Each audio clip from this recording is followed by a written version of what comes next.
আজকে তো আমাদের স্থিতিবিজ্ঞান থেকে নিয়ে এসেছি বেশ কিছু গুরুত্বপূর্ণ প্রশ্নপত্র, যে প্রশ্নগুলো তোমাদের ফাইনাল এক্সাম 2024-এর দিকে লক্ষ্য রেখে তৈরি করা হয়েছে। ওকে, প্রত্যেক প্রশ্ন গুরুত্বপূর্ণ, তাই তোমরা অবশ্যই প্রথম থেকে শেষ পর্যন্ত ভিডিওটা দেখবে। ওকে, এবং প্রত্যেক প্রশ্ন খুবই মনোযোগ সহকারে প্রিপারেশন এক্সাম হলে যাবে, দেখবে তোমরা অবশ্যই ফাইনাল এক্সামে কমন পাবে।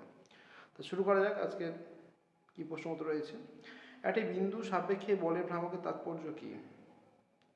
এই প্রশ্নের অ্যান্সার তোমার ছায়া প্রশ্ন 370 পেজে পেয়ে যাবে। ছায়া প্রশ্ন 370 পেজে তোমরা এই প্রশ্নের অ্যান্সারটি পেয়ে যাবে। তারপরে কি বলেছে, বস্তুর সাম্যাবস্থা বলতে কি বোঝো?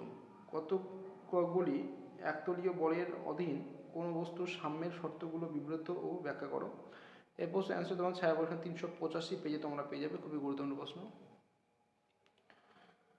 2 কেজি, 3 কেজি ও 4 কেজি ভরে তিনটি বস্তুর ভর যথাক্রমে 2,0, 0,3 কি বলছে, 2 কেজি, 3 কেজি এবং 4 কেজি ভরে তিনটি বস্তুর ভর তিনটি বিন্দুর ভর যথাক্রমে 2,0, 0,3 এবং -1,2 বিন্দুতে রাখা হলো। এদের ভরকেন্দ্রের স্থানাঙ্ক নির্ণয় করো।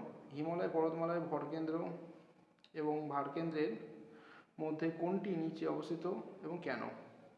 এই পুরো প্রশ্নের অ্যান্সার তোমার ছায়া প্রশ্ন 385 পেজ, কোশ্চেন নম্বর 6 যদি দেখো তাহলে পুরো প্রশ্নের অ্যান্সার তোমরা কিন্তু খুব সহজে পেয়ে যাবে। দুটি অভিন্ন কণা v1 এবং v2 বেগে চললে এদের ভরকেন্দ্রের গতিবেগ বের করো। দেখাও যে কোনো বাহ্যিক বল প্রযুক্ত না হলেই দুটি গতিশীল বস্তু কণার ভরকেন্দ্র সমবেগে চলবে। এই পুরো প্রশ্নের অ্যান্সারটি তোমরা ছায়া প্রশ্ন 385 পেজে কিন্তু পেয়ে যাবে। খুবই গুরুত্বপূর্ণ প্রশ্ন।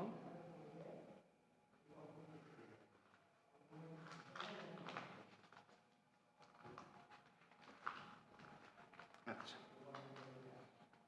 তো আচ্ছা,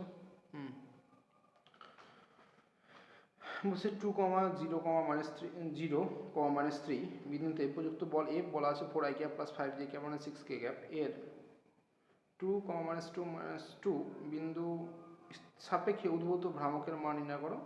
এই পুরো প্রশ্নের অ্যান্সারটি তোমরা ছায়া প্রশ্ন 387 পেজে তোমরা পেয়ে যাবে। খুবই গুরুত্বপূর্ণ প্রশ্ন। 10 কেজি এবং 2 কেজি ভরে দুটি বস্তু যথাক্রমে 22i cap -7j cap plus 3k cap metre per second এবং -10i cap plus 35j cap -3k cap metre per second বেগে গতিশীল। এদের ভর কেন্দ্রের বেগ নির্ণয় করো।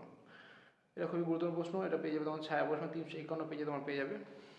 ঠিক আছে, তাহলে এই কয়েকটা প্রশ্ন তোমাদের এই স্থিতিবিজ্ঞান থেকে দেওয়া হয়েছে। তোমরা কিন্তু খুবই মনোযোগ সহকারে এই প্রশ্নগুলো তোমরা দেখবে, কেমন?